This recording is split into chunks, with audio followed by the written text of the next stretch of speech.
I'm just waiting for Raymond.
We could probably get started.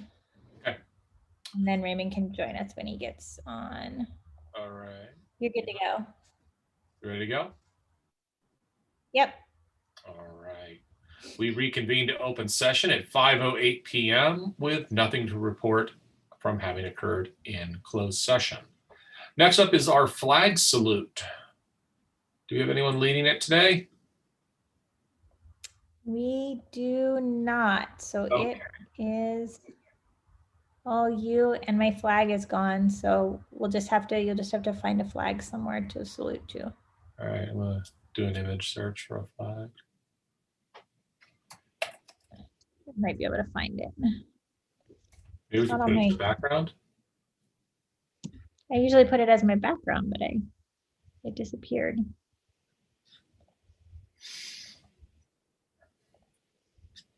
Well, since Raymond's not on, he's normally our main guy for leading this. I guess I will. All right. I'm gonna have to leave. We have to have a flag, though, don't we? Isn't that required? Let me see if I can. I'm just gonna put a flag image up. I'll share my screen. There we go.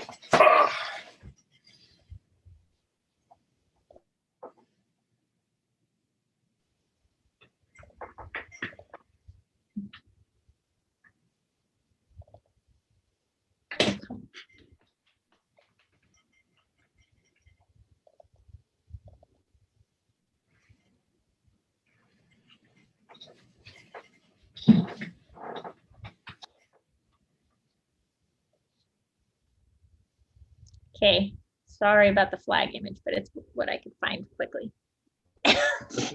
That's a dog. You guys have a dog? You have Tito? Yeah. You switch screens. All right. How about now? Flag? We have well. I went on. Okay. All right, flag. Flag. All right. All right, please rise. Place your right hand over your heart. Ready, begin. I pledge allegiance to the flag of the United States of America and to the republic for which it stands, one nation, under God, indivisible, with liberty and justice for all. Thank you, Dr. Kernan. Sorry about that. It's usually right on my background. That's all right. Let's see. Next up is 5, public comment, oral communications, non-agenda items. The public, including public attending the teleconference location, are invited to address the board regarding items not listed on the agenda. No individual presentation shall be for more than 3 minutes, and the total time for this purpose shall not exceed 15 minutes. Ordinarily, board members will not respond to presentations and no action can be taken. However, the board may give direction to staff following a presentation. Please turn in the request to address the OPA Board of Directors form and submit it in order to address the Oxford Preparatory Academy Board of Directors. Do we have any comment cards? We Do not. Okay. We'll move in then to items scheduled for action. And we have one, which is a approved staff recommendation to temporarily transition to 100% virtual learning. Based on the current COVID-19 case data for California and Governor Newsom's decision to extend the stay-at-home order for the Southern California region, staff recommends that OPA SOC and OPA SV temporarily transition to 100% virtual learning for all students beginning on January 11th, 2021. Staff recommends that the board reassess the COVID-19 data at the January 28th, 2021 Board of Directors meeting to determine a possible date for resuming hybrid instruction. It's recommended the board approve action item C. Do we have a presentation on this? We do.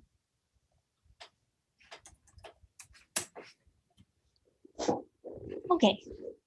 So thank you guys all for coming to our special board meeting tonight. I just wanted to kind of go over a little bit of the new numbers. Right now, if you look at the numbers for California, they are rising pretty quickly. We had a little bit of a decrease over the last couple of days because of the holiday, and also because there was an issue with the state of California reporting system. Their server went down a couple of days ago. So there's been a little bit of a lag in reporting. But as of January 2nd, our numbers, if you look at the graph here, our positive cases in California have gone up from our board meeting at the beginning of December 10th. We were down around here. Our numbers have definitely continued to increase in California, as well as the number of daily deaths and our total number of deaths. So especially in Southern California, we are part of the Southern California region. And the Southern California region, we have pretty big numbers in terms of cases. Looking at our Orange County data, right now, our daily case rate per 100,000 is at about 53.5. When I last presented the data in December, we were at only 30.3. So we've nearly doubled our daily case rate. Same thing for positive cases. The last two board meetings that I presented at, on November 10th, we were at 538 positive daily cases. We went up to 2,600. And on January 2nd, we were at 4,400 just in Orange County. Again, for both the Southern California region and Orange County, we're out of ICU beds. Our testing positivity rate for Orange County has gone up by almost 5%, and our total deaths have gone up in just a month by 6,000. So the numbers are definitely increasing, and the positivity rate and the cases per 100,000 are definitely increasing as well. One of the things that I talked about at the last meeting is also several school districts have recently reverted to 100% virtual learning. Los Angeles USD has always been primarily virtual. They never actually switched to hybrid, but they were having some in-person instruction for small groups. They've actually stopped that. So they're not even having in-person instruction for cohorts for special ed anymore. Other school districts in North Orange County, almost all of them have pushed back their reopening date, or have transitioned back to fully distance learning. A lot of our surrounding private and charter schools have also decided to temporarily switch to full distance learning after the winter break holiday. The only districts that really big districts that are still remaining open as of today are Irvine, Saddleback, and Capo, and those are our surrounding districts. Capo actually has a board meeting tomorrow to discuss whether they will remain fully open or revert to virtual learning. But really, it is, most of our surrounding schools Most of the districts in Orange County have all decided to transition back to distance learning, at least for a short period of time after winter break. And in fact, Orange County Department of Education before winter break closed down all of their offices and sent their staff home to work remotely. So even the Orange County Department of Education has shut down. And a lot of the bigger districts, LA Unified, San Diego Unified, they all remained virtual the entire time and have pushed back their reopening dates. A lot of them were thinking of trying to reopen in January, and those dates have been pushed back. Another aspect is that a lot of people traveled over the winter break, and anyone who's traveled out of state or who got together for family gatherings needs to quarantine for 10 days before returning to school. We estimate that at least 10% of staff will be quarantining due to travel or illness that first week back from school on 1/11. It will create some staffing issues at school sites. We also can't require students to quarantine after travel, and having those students come back to campus could pose a safety risk to staff and students. And then we do have a lot of staff and students, because we have this extra week off, we do have a lot of staff and students that are actually traveling right now. And so that means that they will have to quarantine for 10 days after this week. Really, before winter break, the director of the Orange County Healthcare Agency recommended that all schools revert to 100% virtual learning during that quarantine period, so that we can assure that people are quarantining and not coming back and spreading the virus on campus. And also, if you've looked in the news lately, there is a much more transmissible variant that's already been found in San Bernardino and San Diego County. It could be up to 50 to 70% more transmissible than the current virus. So all of these things together with the incredibly high case rate here in Orange County and even in South Orange County has led us as a staff to recommend that we join with most other Orange County schools and that we revert both campuses to virtual learning starting on January 11th, which is when we come back from winter break, and reassess that looking at the data on January 28th. We have a board meeting. So we would like to be able to revert to virtual learning for those weeks, for those 2 weeks between January 11th and January 28th. Come back with more data, come back and be able to really look at what the numbers look like in California, how our county is doing, and be able to then reassess whether we can reopen in February. All of our students will remain in their current schedule. So if you have a student who is currently hybrid, they'll remain in their same schedule. They'll just switch to virtual learning. So we won't have to do any schedule changes. And then most of our staff will work remotely unless they need to work on campus, and they'll remain in their classrooms away from other staff if they do choose to work remotely. One thing that is good for OPA is that we did open for hybrid instruction. The state sort of shut everything back down as far as schools reopening on November 10th. However, any school that was open on November 10th can shut down for periods of time that they deem necessary for safety reasons. And we are still allowed to reopen anytime we'd like after that.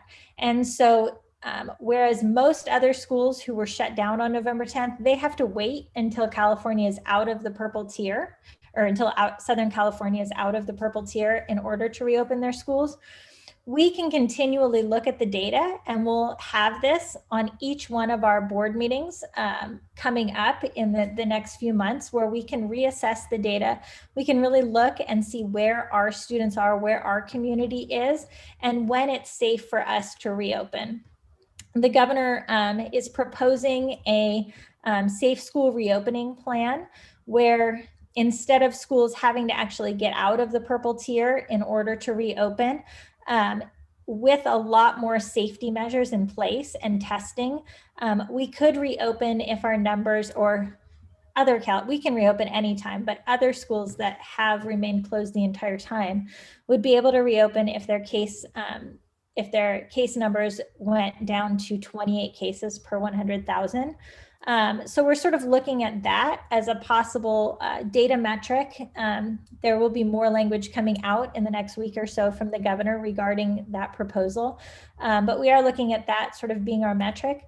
We were able to safely be open in December when our numbers were down around 28 per 100,000. And so we feel that that would be most likely a good metric to use for our staff and families to be able to use to say that we could safely reopen, most likely if our numbers are down around 28 per 100,000, which again is around where we were before the winter break when we were open.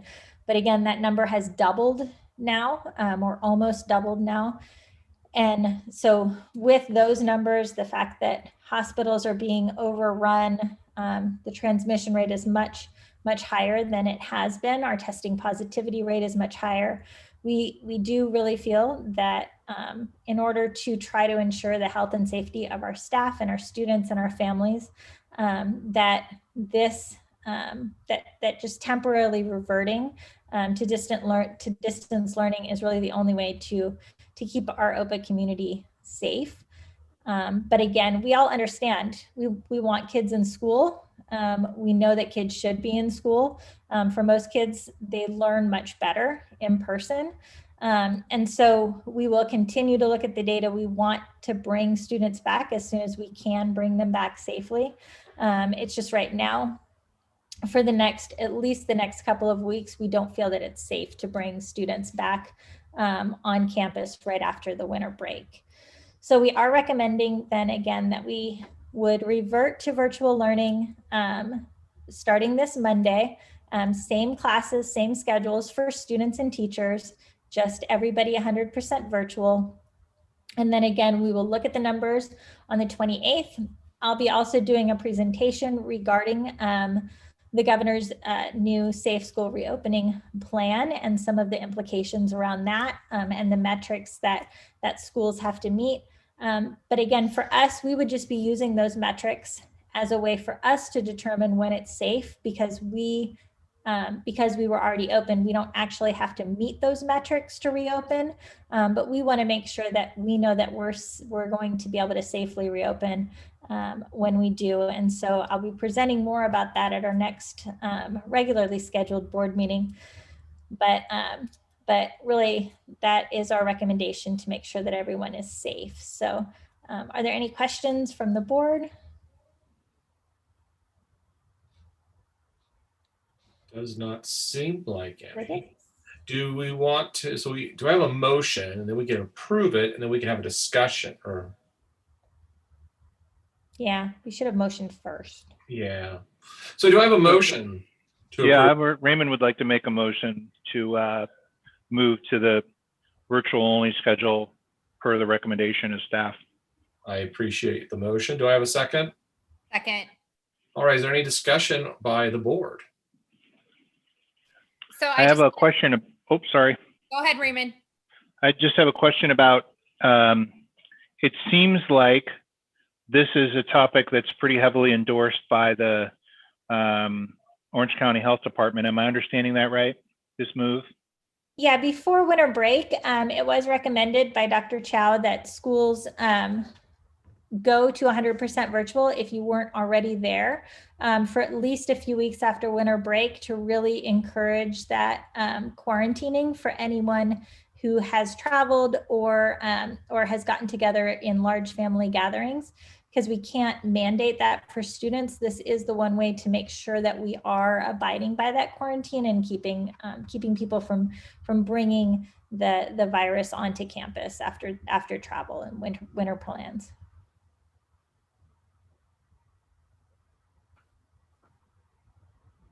Amy, if parents are planning on how to manage their childcare, et cetera, what kind of foreshadowing or planning should they work towards? I mean, it's kind of hard to say right now. Like I said, we want kids to be in school, so we are gonna try to continually reassess. But in all honesty, looking at the numbers and hearing everything that I've been hearing from the state, it appears that our numbers will likely not go back down or not start going back down until at least February, possibly the end of February into March. So if I was a parent planning for childcare, I would probably plan for it to be through at least mid-February, possibly later in February. A lot of school districts are pushing their reopening back to March. But again, we want to try to use the data to determine when the best time. So we don't want to set a specific date way out there in the future. But if I was a parent planning, I would probably plan through February, and we are going to be putting out some information, hopefully tomorrow or the next day, regarding the new schedules for the YMCA and the Boys and Girls Club that we're going to be offering continuing to offer on both campuses for childcare options for parents who need those options for students. So we'll be getting that out probably, like I said, probably tomorrow or the next day. So, and as a metric, you mentioned in your presentation, I just want to reiterate that the number that you're looking at for us to go back to school potentially is just one of the metrics that you're looking at, just one of several, but is that it's 28 cases per 100,000, correct? Yeah, that's the new metric that the state is using or is most likely going to be using for their new safe school reopening. It doesn't actually get us out of the purple tier. It's about halfway out of the purple tier, but with some additional measures, testing, things like that, we think that we can safely reopen if we get back down to that number of about 28, which is where we were before winter break, when we were able to safely be open. Thank you.